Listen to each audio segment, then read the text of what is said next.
You know, we've managed to go hundreds of thousands of miles into space. But when it comes to the Earth, we've barely scratched the surface. Our planet's core is a magnificent mystery filled with secrets. Well, it's time to figure them out. The Earth's inner core is an extra-hot solid ball with an approximate radius of 760 miles. To put that into perspective, it's just 30% smaller than the Moon. But if we've never been there, how did we find this out? Well, we've learned about the core by observing the effects of gravity on objects on the surface of our planet. From there, it's estimated that the Earth's mass is 5.6 sextillion tons. Get out your bathroom scale. Nah, don't. The density of everything that lies on the surface is much lower than the core's average density. Scientists figured out that most of the Earth's mass is located towards the center of our planet. It's estimated that more than 80% of the core consists of one of the 10 most common elements in our galaxy – iron. But the iron on the Earth's surface is kind of limited. I know what you're wondering. How did the iron make it all the way down to the core? Well, there is a simple explanation.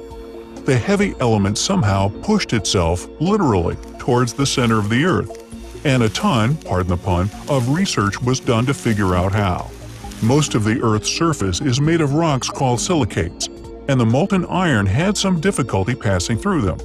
To help you understand, think of how water struggles to get through a greasy surface.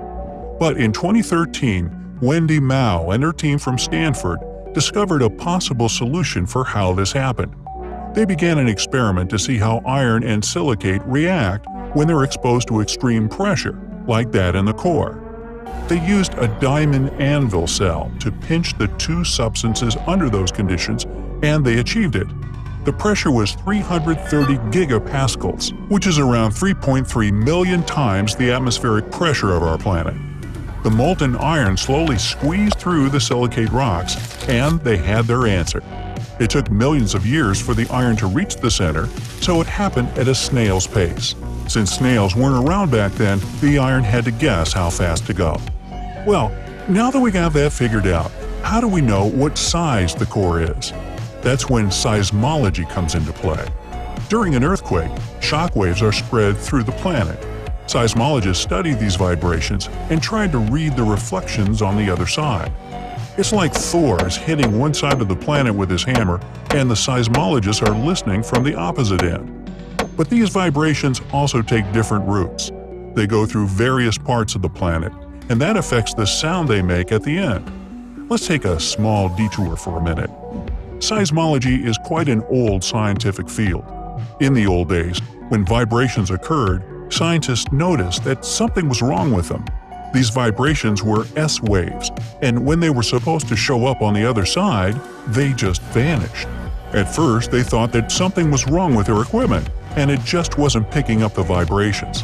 But as science progressed, it turned out that these picky S waves could only go through solid material and not liquid. So, something molten was present in the center of the Earth that was preventing the vibrations from going through. So they started digging into their data. They mapped out the paths of the seismic waves and found that around 1,860 miles from the Earth's surface, the rocks transformed into a liquid. But there's also an interesting fact in the game. Inge Lehmann was a Danish seismologist, and in the 1930s, she discovered a new wave pattern. First we had the S waves that didn't pass through liquid, but then there were also P waves that could travel through the core and appear on the opposite side of the planet. That was when Inge came up with the theory that the core has two layers: the solid inner core, which is around 3,700 miles below the surface, and the molten outer core, which is around 1,860 miles below our feet. When advanced seismographs were invented, her theory was confirmed, but that took 40 years. So now that we have the structure figured out, let's talk about how hot the core is and why. We've already established that we can't put a thermometer down there to study the temperatures. So scientists tried to figure that out by creating the same crushing pressures in their labs. Again, in 2013, a team of French researchers came up with the most accurate number that we've had in years. They put pure iron through high pressure, almost higher than that of the core, to come up with their findings. The temperature of the inner core is about 9,800 degrees, while the melting point of pure iron is about 2,800 degrees at the core. Its melting point is around 11,000 degrees. The fluctuation in those temperatures comes from factoring in the extreme pressure the iron is exposed to at the core. Also, other elements inside the core could be bringing the temperature down by approximately 400 degrees. But the reason it remains solid is because of the slow cooling of the outer core and its compression. The inner core spins faster than the Earth. That's caused by the thermal activity inside our planet, which creates the magnetosphere. Oddly, it takes a ton of time, pardon the pun, for heat to leave the Earth, but I'll get to that in a bit.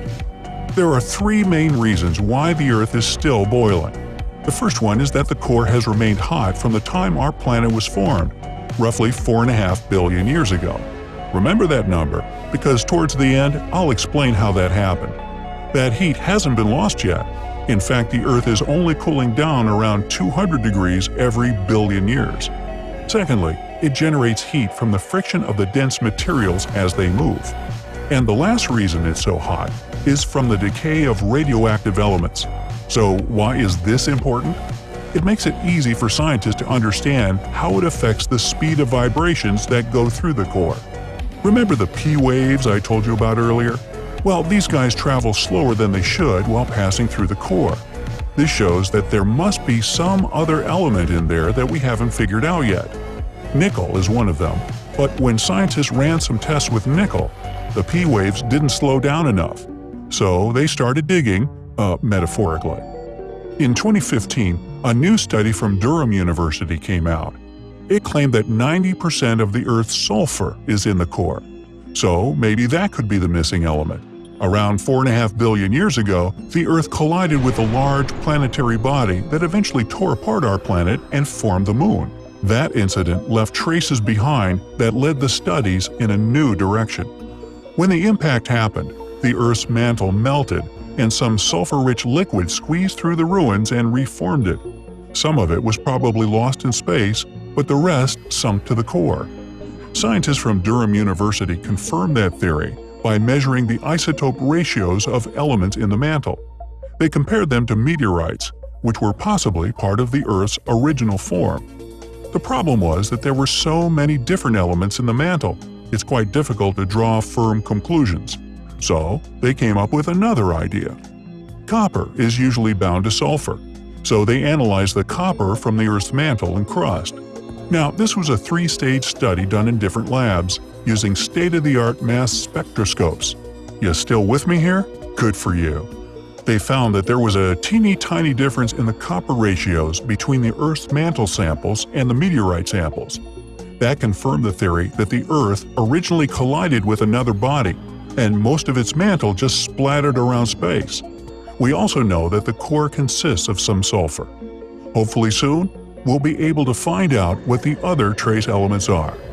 So, to answer your final question, yes, the center of the Earth is hardcore. Yes, you were waiting for that one, weren't you?